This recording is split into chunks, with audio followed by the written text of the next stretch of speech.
Ongi etorri, ideien ganbelaren hirugarren atal honetara. Hoy tenemos un invitado muy especial, Jaime Izquierdo está con nosotros. Bienvenido, Jaime. Bien hallados. Bueno, bienvenido a Orecha, ya habías estado anteriormente, pero bueno, pues por segunda vez quiere decir que, bueno, Que voy poco a poco. que poco a poco, ¿no? Sí, Quiere decir que cogiendo. dejamos buen pozo, ¿no? Sí, está muy bien. Bueno, la primera pregunta que solemos hacer a nuestro invitado suele ser un poco, pues, que se presente, ¿no? Al final, mejor que hacer nosotros una presentación, pues qué Sí. mejor que cada uno haga la suya. Pues debería ser sencillo, pero me temo que no lo va a ser, ¿no? Porque hay, digamos, una presentación formal o una idea formal que tiene que ver con mi condición hasta hace un año de funcionario del Gobierno Regional de Asturias. Anteriormente había sido funcionario de un ayuntamiento, yo empecé en un ayuntamiento en Asturias.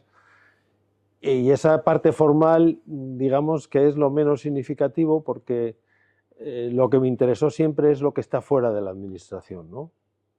Y hay un cierto cinismo en ese sentido, ¿no? Porque yo como funcionario, cobraba como funcionario, pero digamos que estaba siempre pendiente y pensando hacia afuera, ¿no? Más que los procedimientos burocráticos, lo cual me generaba algunos problemas importantes, que es desde siempre la incapacidad para comulgar con ruedas de molino, ¿no? Y por tanto, cuando veía que las cosas que se hacían en la administración no respondían a lógicas, me generaba un problema, ¿no? Así que esa es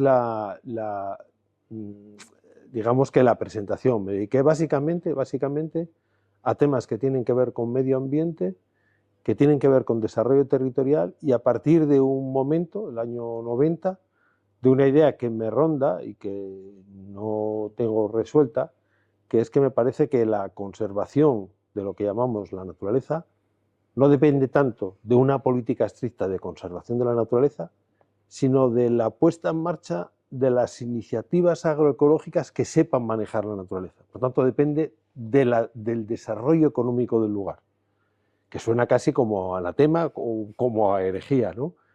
Y con esa herejía funcionaba, o por lo menos desde el punto de vista del pensamiento es la que me mueve, ¿no? Y en algunos momentos dentro de la administración me dieron algo más de cancha para intentar trabajar con estas ideas, y en otros momentos me mandaron al infierno, ¿no? Así que yo no sé si vale de presentación esta larga introducción por mi parte, ¿no? Yo creo que un poco sí, un poco ya nos hemos aproximado a eso. Bueno, un poquito ya has dado unas pinceladas, pues que quisiera saber cómo definirías el desarrollo rural, ¿no? Parece una cosa muy básica, ¿no? Es igual muy parecida a la presentación, ¿no? Una cosa que en teoría es una pregunta sencilla, pero que en el fondo pues tiene unos matices muy importantes.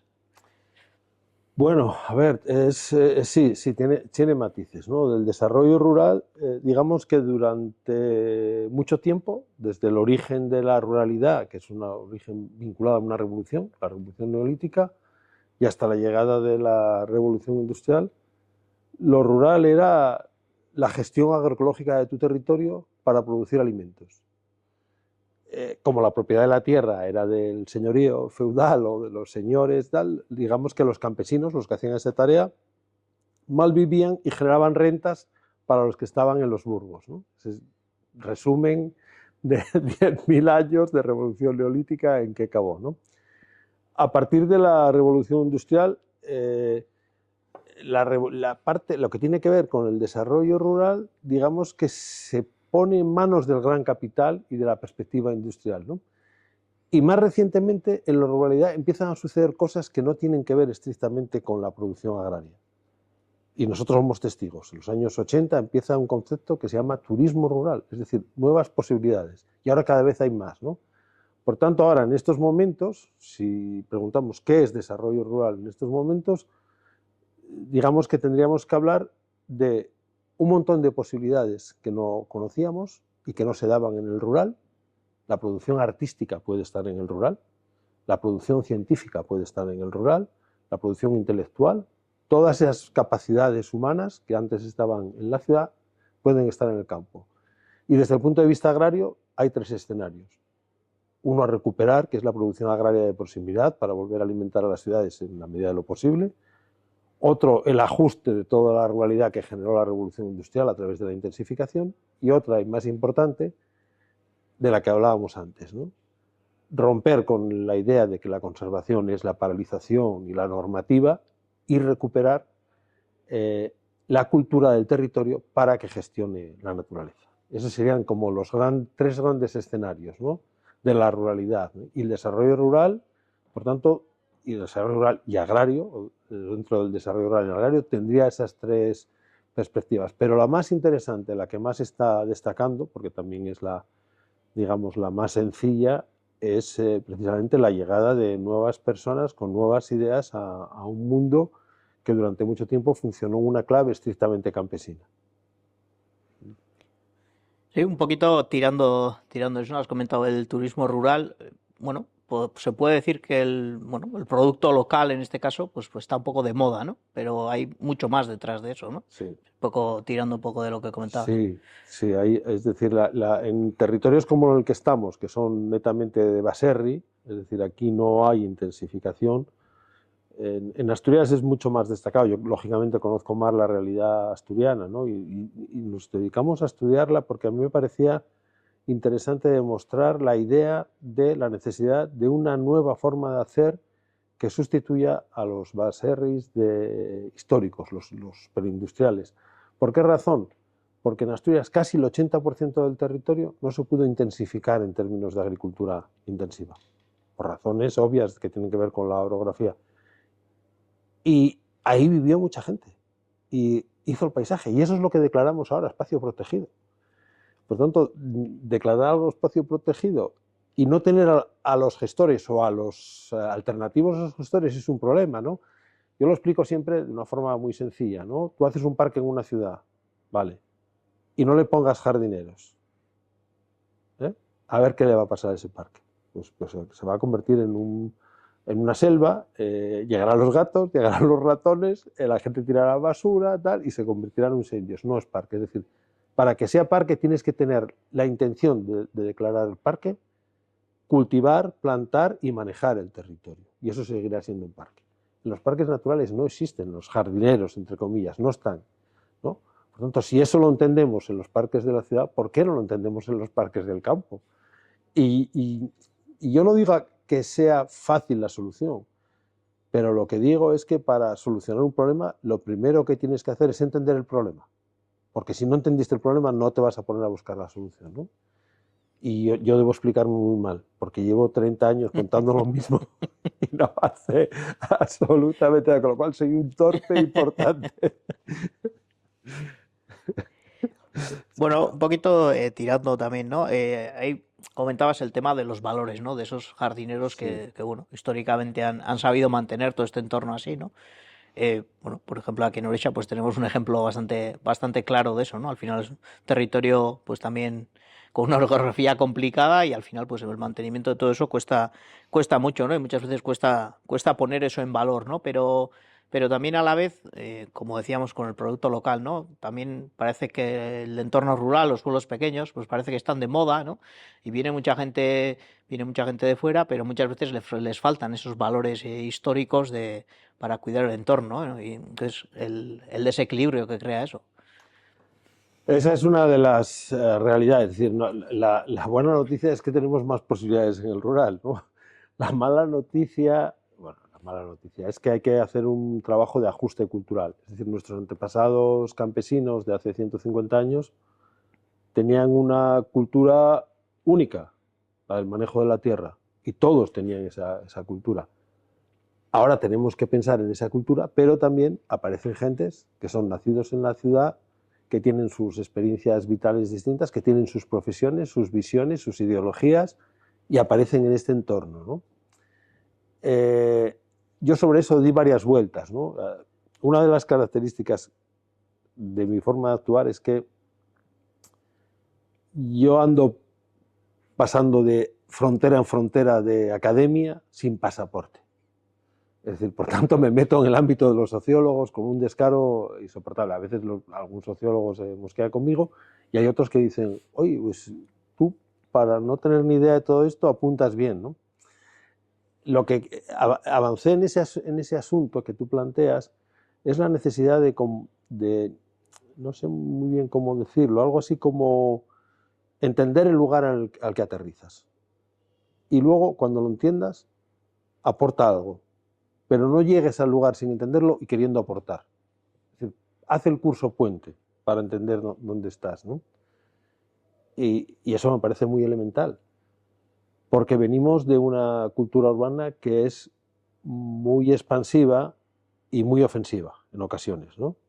Fernando Parra, un ecólogo brillante, escribió hace muchos años Decálogo para caminantes sin tacha, que venía a decir algunas normas elementales, no para los que fueran a vivir, ya para los que fueran a pasar por ahí. No deje el coche a la entrada de una finca, aunque usted crea que eso tal, no, porque alguien va a venir con un carro. Si hay fruta en un sitio, aunque no vea una valla, esa fruta tiene propietario. Es como si alguien entra en su nevera y le quita el jamón. No atosiga a la gente con preguntas. ¿Cuántas ovejas tiene? ¿Cuánto no sé qué? ¿Cuánto renta? Pues es como si se lo preguntaran a usted. ¿Y usted cuánto gana y cuánto dinero tiene en el banco? Pues eso, que cuando lo pones en clave urbana te das cuenta que es una falta de respeto, por alguna razón, la gente que va a los pueblos considera que eso es lo suyo, ¿no? No llame a la gente abuelo, porque no es su abuelo, joder. ¿Cómo que abuelo? ¿No? Por tanto, esa falta de respeto que la vivimos, que estaba incluso, formaba parte de la filmografía, ¿no? Los de los pueblos eran tontos todos, ¿no? Y cuando iban a la ciudad pues era la risión, ¿no? Ese desprecio por la cultura es uno de los hándicaps, ¿no? A resolver. Por tanto, la primera condición cuando vayas a un pueblo a vivir es entender lo que hay y respetar lo que hay, y luego ya irás sacando lo que tú tienes dentro. Muy interesante. Me ha gustado, me ha gustado. Sí, hay que darle vueltas a eso. Y yo en la aldea cosmopolita, el último libro, le dediqué un tiempo a la integración de todas las culturas que vienen, ¿no? Pero se integran sobre una cultura persistente, que es la que le da sentido a ese sitio, ¿no? No, y que se está actualizando, ¿no? También Sí, se está constantemente. O sea, al siempre final, porque sí. tiene ahora, es lo que tú dices, ¿no? Tiene aportaciones diferentes que antes no tenía y claro, ahora se tiene que crear otra cosa. Claro, pero lo que pasa es que ahora se actualiza muy a prisa porque llegan muchas cosas, ¿no? Incluso en nuestra sociedad también, ¿no? Pero antes, mira, por ejemplo, hay un ejemplo clásico que se pone siempre en lo que, cuando llega el maíz al norte de la península, ¿no? Cambian los paisajes, y en 100 y pico años nuestro paisaje ya parecía un mesoamericano, ¿no? Alubias, patatas, maíz, es decir, parecía, importamos. Pero costó. Y en los entornos de montaña, estrictamente ganaderos, no se plantaba maíz, porque la ordenanza no generaba un espacio para el cultivo tan amplio como el que necesitaba maíz. Y hubo que hacer un ajuste de ordenanza, porque llegaba una cultura nueva, manejo, y al final se consiguió. Pero no fue 15 días, ¿eh? En algunos sitios tardaron décadas en asentar el maíz, ¿no? Luego se ajustó con la derrota de las mieses, volvieron a ser espacios ganaderos mixtos, bueno, lo que sea, se encontró un acomodo, ¿no?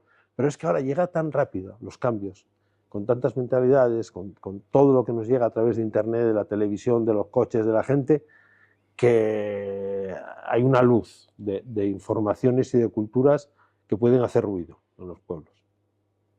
Bueno, hay un concepto que me gusta mucho porque que utilizas tú a menudo y en uno de los libros también lo utilizas mucho, que es el tema del rebaño concejil, que es una cosa que, bueno, pues por aquí en Orexa pues lo tenemos, bueno, lo valoramos mucho, pero al verlo teorizado Claro. fue como, ostras, es verdad, o sea, bueno, fue como un espejismo, o sea, fue Y a muy mí lo clarificador. contrario, yo teorizando y decir, hostias, pero está sucediendo, ¿no? Es decir, por eso yo creo que es la simpatía mutua, ¿no? Porque yo teorizo cosas y luego de repente descubro, además fue Iker Carrera que un día me escuchó hablar de tal y dice, oye, pero eso ya está sucediendo en Oresia, tienes que venir por ahí y tal. Y me gusta mucho, ¿no? El otro día también que estuve en un sitio, en Lucainena de las Torres, en Almería, donde hay una comunidad que también me conocían por la casa de mi padre, precisamente, que es un libro tan vuestro, ¿no? Y resulta que yo ahí descubrí también, ¿no? Dice, hostias, está sucediendo. Es decir, están volviendo cosas sobre las que te dice. Y eso es importante porque yo creo que además tenemos que insistir más en el asunto del rebaño concejil, porque debería ser como en todos los sitios hay parques de bomberos, ¿no? Por si hay incendio, en todos los sitios debería haber rebaños concejiles para que no haya incendio, porque los bomberos están al final del proceso, pero antes de, si queremos mantener un paisaje que estuvo pastoreado, tienen que volver los pastores, pero los pastores no pueden ser los del siglo XIX, y ahí es donde está la clave, y probablemente haya que pensar en un empleo, una definición profesional como gestores de territorio que manejan herbívoros y que producen proteínas de altísima calidad. Eso, que podemos seguir teorizando sobre ello, convendría que desde las instituciones se apoyara más decididamente. Es decir, todos los parques naturales deberían tener un rebaño, deberían hacer un cálculo de cuántas ovejas, cabras tal manejaban el territorio, y a partir de ese momento decir, bueno, vale, sí, necesitamos el guardería, el director y tal, pero necesitamos el rebaño, ¿no? Pues lo que decíamos antes, de la misma manera que los pueblos tienen que tener el equipo de jardineros. Ahí los jardineros son otros. Los conceptos son tan simples y tan sencillos que da como pudor decirlo, oiga, pero es que es evidente que esto es así, ¿no? Sí, pero muchas veces hay que teorizarlo, hay que verlo escrito, ¿no? Porque muchas veces no, o sea, estamos haciendo cosas muy bien, pero no sabemos muy bien por qué, ¿no? Pues bueno, se ha hecho así y tal, pero a la vez nos tenemos que actualizar, no sabemos cómo, ¿no? Es complicado. Sí, hay una, yo creo que la parte, es decir, la definición, es algo que tendríamos que trabajar, ¿no? A ver si ahora, precisamente con el tema del nuevo programa, ¿no? A ver si dejamos un espacio para, siguiendo con el ejemplo de la jardinería, ¿no? El jardín de una ciudad tiene perfectamente delimitado las tareas que hay que hacer ahí, ¿no? Y por tanto tiene un canon paisajístico. O sea, los jardines no son todos iguales. En función de tú cómo quieres que sea el jardín, le aplicas, si es un parque de la periferia, pues tiene grandes espacios abiertos para que la gente tome el sol, con carriles de bicicleta, no sé qué, y defines un manejo. Si es un parque que está en el centro histórico de la ciudad, probablemente sea un jardín clásico de grandes árboles, como un oasis y tal, y por tanto ahí tienes otro perfil, ¿no? Pues lo mismo, es decir, ahora ya, por tener una idea, deberíamos definir el modelo paisajístico que nos interese y con qué contingentes lo podemos manejar. Y después decir, bueno, yo necesito estos contingentes y por tanto, como estoy haciendo una función pública, necesito un apoyo público para esto. Y luego, ¿qué ocurre? Que la proteína de calidad que yo transformo en carnes de alta calidad o en buenos quesos, eso me da unos ingresos. Por tanto, me sale más barato eso que el parque de bomberos, ¿no? Pero tengo que definir el programa de trabajo para que luego también los que trabajen en ese tipo de pastoreo, en ese tipo de organización, tengan, como todo el mundo, fines de semana libres y vacaciones y un sueldo digno. Y a partir de ese momento empezamos a hablar de un perfil profesional distinto. Y ese es el camino, es decir, porque todos hablamos del pastoreo, pero no sabemos, lo que tenemos que tener en cuenta es que ya no van a ser los pastores del 19. No pueden ser. No pueden ser. Primero, porque ya no están las familias que se diseñaban precisamente para tener ese tipo de actividad en el baserri, y porque necesitamos otro perfil profesional con otros conocimientos. No es que los baserris no lo tuvieran, bueno, lo que decías antes, no le daban el valor, porque hacían paisaje, pero no eran conscientes de que estaban haciendo paisaje. El paisaje era la consecuencia de su actividad económica. Sí, hay que actualizar un poco, ¿no? O sea, especie de acuerdo. Actualización. Es más una actualización o una puesta a punto de... Bueno, luego hay un tema que me parece muy interesante también, que has comentado, no hemos comentado antes, pero en el tema de las aldeas, y también lo comentas en algún libro, el tema de la energía también, ¿no? Es uno de los temas que bueno, más o menos siempre ha estado ahí, pero bueno, últimamente pues ha cogido mayor protagonismo y bueno, pues que es una ventana de oportunidad también, ¿no? Para la aldea y para esa actualización de valores y que comentabas, ¿no? Que también, bueno, se pueden hacer otro tipo de cosas en las aldeas, ¿no? Y que ahí también tiene una aportación muy importante que hacer. Esa es la segunda, es decir, analizamos esa primera pata, que es, digamos, la gestión agroecológica del territorio, algo que sabían hacer los que vivían en el medio rural y que tienen, y si queremos que haya un medio rural vivo hay que volver a hacer. Esa segunda pata que planteas, la de la energía, es necesario organizarla, teniendo en cuenta que también hubo un germen, es decir, las comunidades campesinas históricas eran comunidades energéticas también, ¿eh? Eran comunidades energéticas que funcionaban a medida, lo que antes decías tú, de actualización, ¿no? En los años 50 o 60 llegaron a poner dinamos en los ríos, en los molinos, para generar algo de corriente eléctrica, es decir, que fueron incorporando tecnologías sobre la base de las energías renovables que tenían alrededor. Esa idea, ese planteamiento, es fundamental porque en la medida que seamos, no sé si podríamos ser autónomos totalmente, ¿no?, por el tema de la automoción, pero podemos ser cuasi autónomos, es decir, probablemente la capacidad de producción energética solo con renovables en sitios pequeños es más alta y tenemos la tecnología. Lo que no tenemos probablemente todavía es la regulación fina que nos permita trabajar con eso sin tanto impedimento y sin tanto lío, ¿no? Porque, y esto es una intuición, no tengo, bueno, una intuición y algunas pistas tenemos, ¿no? Da la sensación que los oligopolios energéticos que regulan y que presionan a los gobiernos están ahí como, bueno, no les interesa mucho que se democratice la energía, no les interesa porque ellos tenían el oligopolio y no les interesa el asunto, ¿no? Recalan en las renovables, pero recalan con el mismo sentido de oportunidad de negocio que cuando utilizaban las fósiles, ¿no? De lo que estamos hablando es otra cosa, estamos hablando de comunidades energéticas que utilizan su energía para sí mismos, para su consumo, ¿no? Como antes los campesinos utilizaban la alimentación básicamente para su, la agricultura básicamente para su alimentación, ahora podemos pensar en eso, ¿no? Y esa oportunidad vosotros la manejáis también, en ese sentido a mí me interesa mucho Oresia porque sería relativamente sencillo, me parece a mí, utilizar el modelo de Oresia para replicar. Cuando se trabaja, a mí me tocó trabajar con turismo rural a principios de los 90, ¿no? Y era muy difícil en los pueblos convencer a la gente porque no entendían lo que era el turismo, les parecía que era lo que veían por la tele, ¿no?, los grandes hoteles y tal.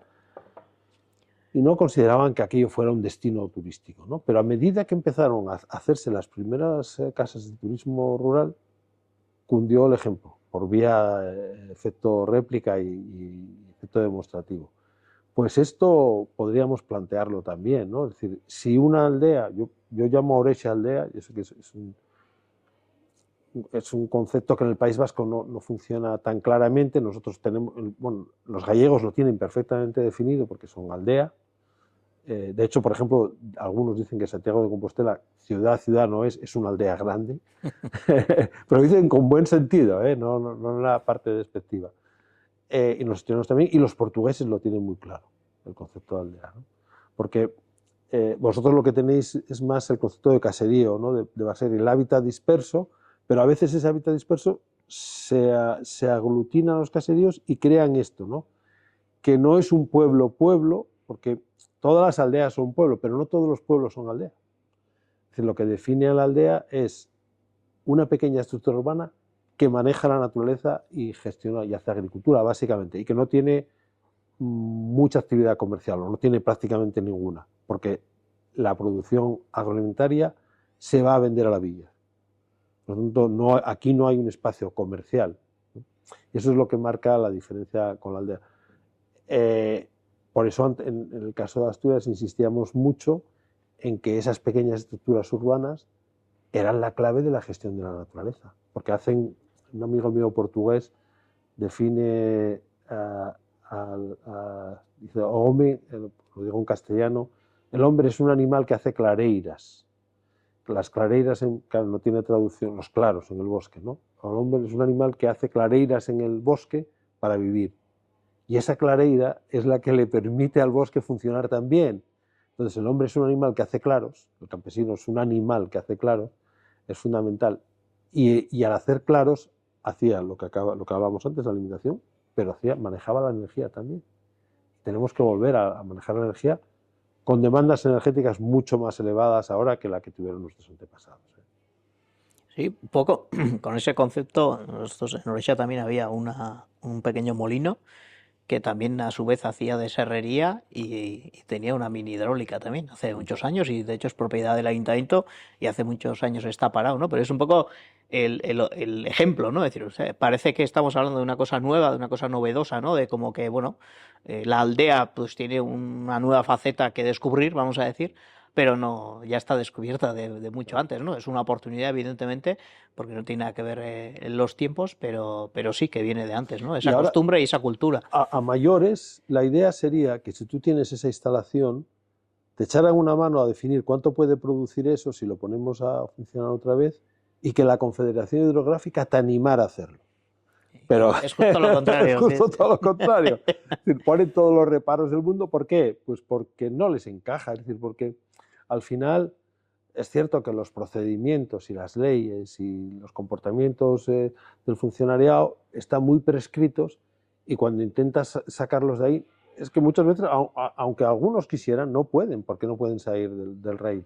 Pero por eso es tan importante, yo de hecho lo escribí en un artículo sobre la nueva economía de la aldea, que decía una política de Estado para la aldea y una política de aldea para el Estado. Es decir, si desde el Estado, desde una concepción de lo importante que son estos asentamientos, se facilitara, el Estado se daría cuenta de que muchos de los problemas que tiene con el cambio climático, la conservación de la biodiversidad, evitar incendios, todas esas cosas, las podría resolver la aldea.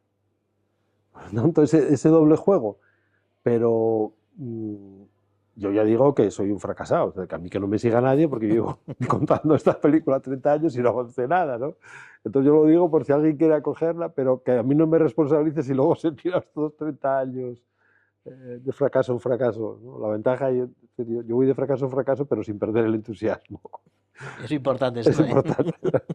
Y ni el humor, ¿no? Porque al final hay que tomarse las cosas con humor, aunque, bueno, hay momentos en que me cabré mucho, ¿no? Todo esto. Normal. Bueno, te ha traído aquí a Orecha, pero pues sobre todo a Tolosaldea, pues bueno, que Tolomendi está realizando bueno, una especie de plan comarcal y bueno, pues vas a dar una charla para, bueno, pues un poco inspirarnos un poco pues por dónde podemos ir y entonces pues queríamos hacerte unas preguntas de Tolosaldea, ya que a ver qué pistas nos puedes dar, ¿no? Eh, Hay un concepto que, bueno, que es además el título de un libro, ¿no? Que dice la ciudad agropolitana, la aldea cosmopolita, ¿no? A mí me recuerda mucho bueno, más un poquito la realidad de Tolosaldea, ¿no? Porque en Tolosaldea tenemos ya unas jerarquías, unas ciertas jerarquías, sobre todo entre municipios, que somos 28 municipios, pero sí hay unas ciertas jerarquías, ¿no? Con lo que decíamos, ¿no? Pues un poco antiguas, donde, bueno, pues todo el mundo entiende que Tolosa tiene el comercio no de 20.000 habitantes, sino de 50.000 que tiene la comarca, ¿no? O sea, todo el mundo tiene interiorizado ciertos conceptos, bueno, históricamente, porque han sido siempre así, y entonces, pues eso también nos puede dar, bueno, nos puede dar una ventaja, ¿no? Porque cada uno, o sea, vamos a decir que no estamos compitiendo todos contra todos, sino que, bueno, estamos más o menos agrupados en ese sentido, ¿no? Y entonces, pues, ¿cómo ves tú eso y qué oportunidades nos puede dar eso?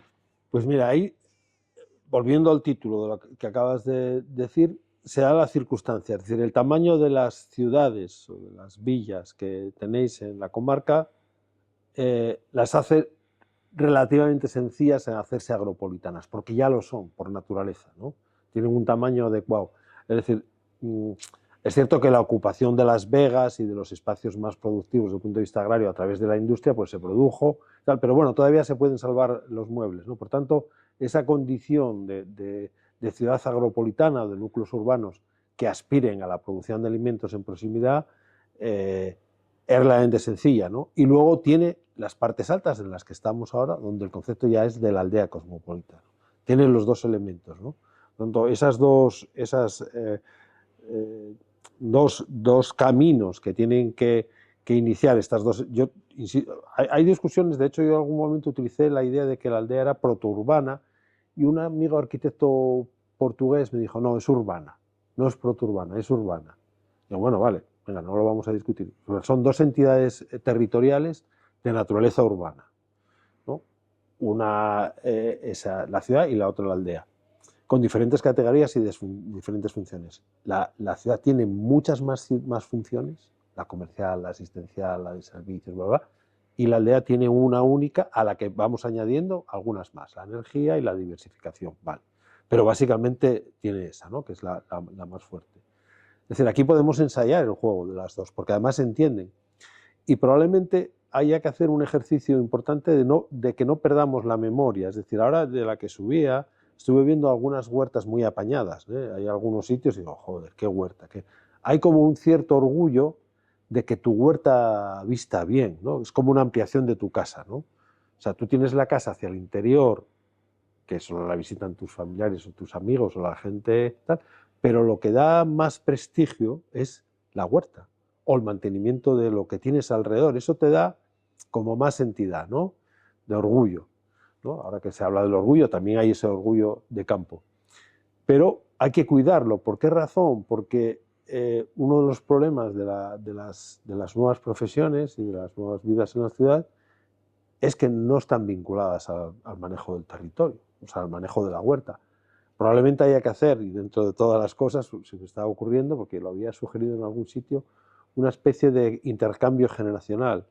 La gente mayor maneja muy bien la huerta y que instruyan a los chicos jóvenes y por tanto haya esa transmisión del conocimiento, ¿no? Porque los chicos jóvenes corremos el riesgo de que sean todos hijos de TikTok, es decir, estén solo en las nuevas tecnologías porque son muy, muy invasivas, ¿no? Y conviene que no se nos pierdan. Antes no había ese problema porque no había TikTok, ¿no? Entonces, digamos que encima en tu casa estabas obligado a aprender todos los oficios de la casa. Pero ahora, entre que te educan en un colegio oficial y la casa ya no hace esa tarea y está TikTok y las nuevas tecnologías, corremos el riesgo de las nuevas generaciones pierdan ese orgullo. Por lo tanto, en ese trabajo de educación, una de las líneas sea aprender a crear tus propios alimentos, ¿no? Que se podría meter incluso en un programa educativo. Hay una experiencia en Las Palmas donde unos profesores explicaban todo, la historia del comercio, la historia de la agricultura, la biología, la meteorología, desde la huerta. De manera que los críos iban aprendiendo todas esas asignaturas y teorizaban sobre ellas, pero digamos, el campo de experimentación era una huerta. Es cierto que en Canarias eso es más sencillo porque hay huerta todo el año. Es decir, aquí la huerta es precisamente cuando se acaba el periodo escolar, ¿no? Aquí Sí, sí. sería más complejo. Pero bueno, algo se podría hacer, ¿no? En ese sentido, para progresar en las dos líneas que están detrás, o los dos subtítulos que explican esos. La ciudad agropolitana es una ciudad que se entiende con el campo, la aldea cosmopolita es una aldea que se entiende con el mundo y que conserva la naturaleza. Y esa sería la perspectiva del siglo XXI con estas dos entidades. Así que vosotros tenéis un escenario comarcal magnífico para trabajar todos. Sí, te iba a poner justo otro ejemplo, pero igual. Bueno, hemos hablado del rebaño concejil, pues es el mayor productor de leche de oveja lacha. Y también tenemos, por ejemplo, en Tolosa, pues uno de los mercados pues, más antiguos y que todavía mantienen una fuerza, ¿no? O sea, pues era justo, es un poco Sí. esa reflexión, ¿no? Es decir, bueno, no es un mal punto de partida, evidentemente hay mucho que hacer, pero es un buen punto de partida, ¿no? Es que el mercado era el día de la unión, es decir, en el mercado se unían los dos conceptos, ¿no? Los campesinos bajaban a vender y a hacer cosas, ¿no? Es decir, a cortar el pelo o a hacer algún tipo de gestión o a comprar lo que no tenían, ¿no? Que se bajaban con un producto y subían con otro, ¿no? Y los comerciantes que estaban también alrededor de la plaza tenían esas tiendas con esos nombres tan claros, ¿no? Ultramarinos y coloniales, o sea, estaba claro lo que vendían. Toda esa relación se ha roto por las razones que conocemos, pero es necesario recuperarla por una razón, porque nos convierte en comunidad de doble interés, el urbano y el rural, y, y porque es muy satisfactorio, ¿no? Los que vivimos esa infancia, yo soy villano, no soy aldeano, yo nací en una villa y los que vivimos los lunes, los lunes era era el día del mercado y era un día fabuloso, ¿no? Que además se prolongaba porque por la tarde la gente se quedaba allí, el que había vendido la vaca pues aprovechaba y lo celebraba en el bar, el otro no sé qué, y aparecían también un montón de personajes alrededor en mi pueblo, en Infiesto, había un peluquero que era poeta, ¿no? Y a la vez que te cortaba el pelo, recitaba poesías, ¿no? Y lo cortaba en la calle. Es decir, que era un teatro. Era el teatro de la vida y de las cosas. Estaba Barbachín, el hombre foca, un tipo que con el mentón ponía un postre. Y era un día de fiesta, aunque fuera un día de trabajo, era el verdadero día de fiesta, eran los lunes, ¿no? del mercado. Y esos días, yo creo que esa relación hay que recuperarla. Me alegro que me digas que está viva, porque eso es, los que no lo tienen más complicado, ¿eh?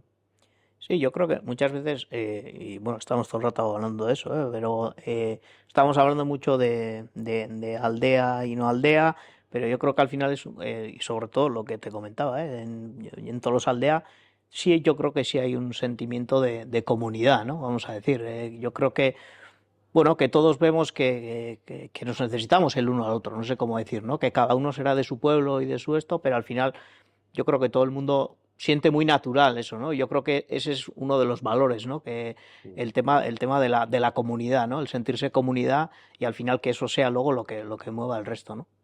Eso desde, vamos, en mi caso desde Asturias, pero también me consta de otras partes del Estado, envidiamos de los vascos, ¿no? El sentido de la comunidad, ¿no? Y el sentido de la cooperación. Es decir, probablemente es conocido, ¿no? Mondragón, pero probablemente Mondragón surge y se enraiza bien aquí porque el caldo de cultivo era, era importante. Es decir, si no hubiera habido ese caldo de cultivo previo, difícilmente, ¿no? Y ese espíritu se mantiene en el tiempo, ¿no? Hay muchos elementos de manejo de comunidad que os hacen ser una sociedad más avanzada. Lo comentábamos antes fuera de cámara. Hay elementos intangibles que vienen del pasado que si no eres consciente de que están ahí, vas a perder oportunidades, ¿no?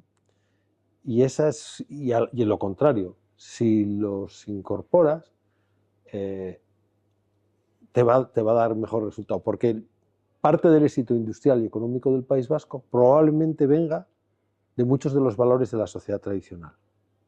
A pesar de que se consideraba que el progreso tenía... No, no, es decir, estos progresaron, o aquí se progresó, porque esos valores que venían de las sociedades tradicionales se incorporaron a la modernidad. No sé si de forma premeditada o forma casual, ¿no? Pero lo que antes hablamos también de la teoría y de la práctica, ¿no? Pero lo cierto es que a mí me parece que eso es así y no es ADN, es decir, eso es cultural, eso fue manejo desde siempre, ¿no? A mí eso es uno de los temas que yo siempre que vengo digo, a ver qué aprendo en el País Vasco, porque mañana comentaremos algunos ejemplos en la charla de cosas que aprendí aquí que me sorprendieron mucho. Y que además vosotros dais por normal. Sí, por eso muchas veces hay que poner en valor y muchas veces que venga alguien de fuera a decirnos eso y a teorizar sobre eso, lo que decíamos Sí, antes, sí. ¿no? Pues es muy importante. O sea, al final, pues nosotros lo explicamos pues desde nuestras vivencias, de nuestra cultura, y nos parecen cosas normales, y dicen, no, no, que eso no es normal y que realmente lo que tiene valor es eso, ¿no? Y dices, "Hostia, pues yo creo que siempre nos viene bien, ¿no? Y es una mirada que se agradece mucho. Bueno, un poquito, quisiera, ya para ir acabando un poquito el tema, temas de actualidad, bueno, en la actualidad pues tenemos todas las tractoradas, todo, bueno, pues parece que, bueno, el entorno rural o bueno, está un poco bueno, no sé cómo decir, de actualidad, por decirlo de alguna manera, pero, pero a la vez, bueno, yo creo que se le está pidiendo a ese mundo una cosa un poco difícil, ¿no? Y al final muchas veces se pide que tienen que tener, desde las instituciones me refiero, se les pide que tienen que tener una mirada, una mirada estratégica, una mirada más allá del día a día, pero claro, es muy difícil hacer eso cuando tienes la casa en llamas, ¿no? Sí, cuando tienes que pagar una hipoteca, cuando el precio de tu producto está cayendo, cuando compite con otros productos que vienen de fuera, cuando tienes todas esas dificultades, ¿no? Uno entiende el desánimo, ¿no? Y entiende, por supuesto, la respuesta y la protesta, ¿no? Lo que no tengo y lo que no creo que tenga nadie es la solución, ¿no? No tenemos la solución porque en cierta medida, pongo un ejemplo, ¿no? A veces tienes que apoyarte en los hechos concretos para empezar a visualizar algunas soluciones que no van a ser válidas para todo el mundo, pero por lo menos te ponen en un reflejo. El otro día, o hace ya unos meses, estuve en una cabaña de pasiegos. Los pasiegos tienen un sistema que estoy estudiando porque lo conocía muy por encima, pero es muy interesante. Tienen una especie de itinerancia que van de cabaña en cabaña en función de los pastos. Entonces tienen las cabañas de vivir, que son las que más tiempo pasan, que están más abajo, y luego tienen las de tránsito, ¿no? Que van pasando. Bueno, pues en una de estas cabañas de tránsito llegaron unos chicos, ella es americana y él es de Torrelavega y ella era profesora de inglés en Torrelavega y él es ingeniero de obras públicas. Bueno, se hartaron un poco de la vida que llevaban y decidieron coger esa cabaña, comprar esa cabaña y montar una fermentería. Y empezaron a hacer kombucha y luego empezaron a hacer quesos. Son finos, ¿eh? Son finos porque hacen unos quesos.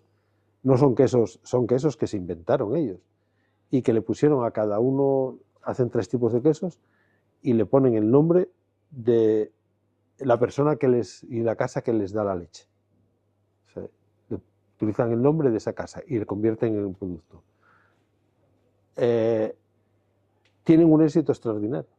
Sube la gente a esa cabaña porque organizan debates, hay todo tal, ¿no? Entonces a mí me invitaron a dar una charla porque se habían leído La casa de mi padre, les había gustado, tenían ganas de conocerme y me invitaron, ¿no? Una de las mejores cosas que me pasa con escribir es que me invitan a sitios maravillosos y conozco a gente muy interesante, ¿no? Y estaba en la charla un ganadero clásico, una persona que era pasiega, que había hecho la ortodoxia del manejo histórico de los pasiegos y que en los años 70-80 se modernizó. Entonces montó una nave con 300 vacas de leche, no sé qué, no sé cuánto más, y entonces él se desvive trabajando, tiene una inversión brutal, no sé si dijo 2 o 3 millones de euros, fue acumulando, invirtiendo, pero está preso de esa inversión, del trabajo. Sus hijos estudiaron la carrera, no tienen ya el vínculo con el sitio y de repente descubre que unos chicos que simplemente reinventaron algo que estaba ahí al lado, trabajan bastante menos y hacen un trabajo mucho más creativo y tienen menos deudas con el banco, son más libres. Entonces él, con 50 y pico años, contaba su experiencia. Digo, joder, ¿yo por qué no fui capaz de ver esto? Que lo tenía aquí al lado. Y me metí en esto otro, ¿no? Entonces, ¿cuánta gente hay en esa situación? Lo cual no quiere decir que todo el mundo tiene que montar una fermentería, no sé qué tal, pero conviene observar lo que tengas alrededor, porque probablemente ahí estén más soluciones que no con lo que te vengan de fuera, y más si está vinculado al capitalismo industrial. Es que no nos vamos a poner muy marxistas hoy, pero Marx tenía mucha razón en muchas cosas, ¿no? Y como decía un amigo que falleció, un líder minero en Asturias, dice, cuando yo era joven leía el marxismo como un dogma de fe. Ahora es un estilo de referencia, pero sigue siendo marxismo. Lo utiliza como teoría de referencia para ajustar algunas cosas, ¿no? Lo cual es mucho más inteligente. Y en ese sentido es verdad, ¿no? Pero también en este sentido, y vamos a derivar un poco más allá, todavía, esto ya lo habían advertido los anarquistas rusos de finales del 19, Kropotkin y compañía. Dicen, no vayáis a las fábricas a trabajar, que os van a engañar. Ser libres desde vuestro propio sitio, que no los iban a dejar, tampoco. Pero ahora yo creo que sí es más fácil reinventar lo que tienes alrededor para vivir de una manera mucho más ligera, ¿no? Y sobre todo más feliz y menos atada a esas estructuras que por una parte te complican la vida con exceso de normativa, con mercados a los que no puedes poner el precio y por dependencias de financiaciones a las que a veces no llegas, ¿no? Tirando un poco de la financiación que comentabas, ¿no? Bueno, hablando de la agricultura, se habla mucho de las subvenciones, de si son correctas o no son correctas, y eso tiene que ser más, tiene que ser menos, ¿no? Yo creo que antes has dado un concepto muy interesante, ¿no? Ya no es solo la subvención sí, subvención no, sino subvención para qué, ¿no? Claro. También valorar no solo el producto que se hace, que también, y hay que valorarlo por supuesto, pero también el servicio ecosistémico que hace, Claro. ¿no? Hay una, es cierto, ¿no? Que sin las subvenciones la cosa iría peor, pero lo que sí hemos detectado también es que todo el dinero que se ha metido en el campo vía subvención, al final acabó convirtiéndose en pisos en la ciudad, ¿no? O un porcentaje muy alto, es decir, que no se quedó aquí porque, bueno, me dan el dinero, pero yo acabo invirtiendo fuera. Y luego los de la ciudad compran casas en el campo, es decir, que la cosa está como muy mezclada. Pero hace mucho tiempo en Zamora había un debate, bueno, había una explicación de la nueva PAC y como tal. Y había un señor en primera fila, un hombre muy mayor, que estaba intentando entender algo, ¿no? Y al final, había entendido muy poco porque era todo muy técnico, y dijo con un grito de desesperación, yo no quiero el dinero, yo quiero que lo mío valga, que tenga valor. No, a ver, lo que venía a decir es que yo no quiero que me paguen por estar ahí, ¿no? Yo quiero sentir, claro, es que fue muy importante. Entonces dije, mira, este hombre está sin saberlo a favor de los servicios agroecosistémicos. Es decir, si de su trabajo se deriva un beneficio y unas externalidades positivas para la sociedad, a usted hay que retribuírselo.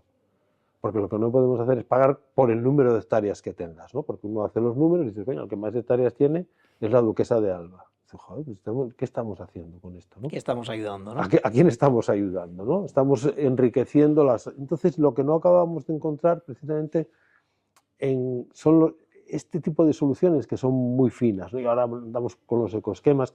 A ver, yo ya dejé de leer, por salud mental, dejé de leer los reglamentos de la PAC, ¿no? Porque me aturdían, ya un momento que me aturdía, y sobre todo porque yo no estoy en ese asunto, pero entiendo que es muy complejo, pero lo que decíamos antes, es más complejo todavía si tú no entiendes realmente la dimensión del problema, ¿no? Y yo creo que hay que ir claramente a un tema estratégico de alimentación, y hay que retribuirla, y luego a una cuestión que tiene que ver con que son gestores de territorio, y por lo tanto eso hay que retribuirlo. Eso nos daría muchas oportunidades a los sitios que parece que no tienen ninguna oportunidad ahora en términos agrarios o agroforestales, ¿no? Sí, al final son una mezcla entre las dos, ¿no? Tienes que Sí, valorar las dos cosas sí. y ayudar en función de esas dos cosas. Uh-huh. Pues muy bien, pues un poquito hasta aquí era todo. Y sí Bueno, te voy a pedir un pequeño, bueno, primeramente eso, a ver qué tal has estado, si has estado a muy a gusto. gusto porque sabes más de lo que yo pienso que yo mismo. Y entonces, claro, me das todas las pistas del mundo, ¿no? Que fíjate, no habíamos hablado absolutamente No, no, nada de lo cualquiera que lo vamos a... diría, Sí, cualquiera sí, lo diría. estaba sin preparar y sin guionizar y tal, pero es que estás... ahora, es decir, ahora ya me ganas porque la teoría mía ya la tienes, pero yo lo que no tengo es la práctica tuya. Bueno, ahora eso viene la segunda parte. Ahora. Bueno, sí te voy a pedir un pequeño ejercicio que les pedimos a todos los que vienen, que es que, bueno, como último ejercicio, ya mirando a la cámara, pues en un minuto, pues, pues bueno, de alguna manera, pues intentes convencer a alguien, pues para que escuche esta entrevista. Pues lo primero, si no tienes nada mejor que hacer, escucha esta entrevista. Pero yo creo que estaría bien, ¿no? Y sobre todo si eres joven, porque probablemente muchas de las cosas de las que estemos hablando aquí no te las hayan contado, ¿no? Y que te ponga en la pista de algo muy importante, ¿no? Que el mundo no empezó a dar vueltas el día que naciste tú, que estés oyendo esto, o el día que te licenciaste en no sé qué. El mundo ya daba vueltas mucho antes, ¿no? Y ahora que está tan de moda el tema de la inteligencia artificial, la clave del futuro, más que de la inteligencia artificial, va a depender de la recuperación de la inteligencia natural, la que nos va a permitir volver a ser lo que hemos dejado de ser, que son seres humanos. Y digo que hemos dejado de ser seres humanos porque no respondemos a esa etimología. Ser humano es ser del humus, de la tierra. Ahora somos más bien seres urbanos y en muchos casos ya seres virtuales, y a veces ya no sabes lo que estás viendo, si es un holograma, si es alguien de verdad o qué es, ¿no? Por tanto, si queremos estar en un planeta que se llama la Tierra con mayúscula, tenemos que volver a ser seres de la Tierra con minúscula, por tanto, seres humanos. Así que si te interesa ese itinerario, echa un ojo a esta entrevista y sigue avanzando por ahí. Pues ya está. Ya está. Pues me ha encantado. Me ha dado ganas de ver la entrevista a mí. Muy bien. No, y estuve Bueno, muy a gusto también. pues muchas gracias.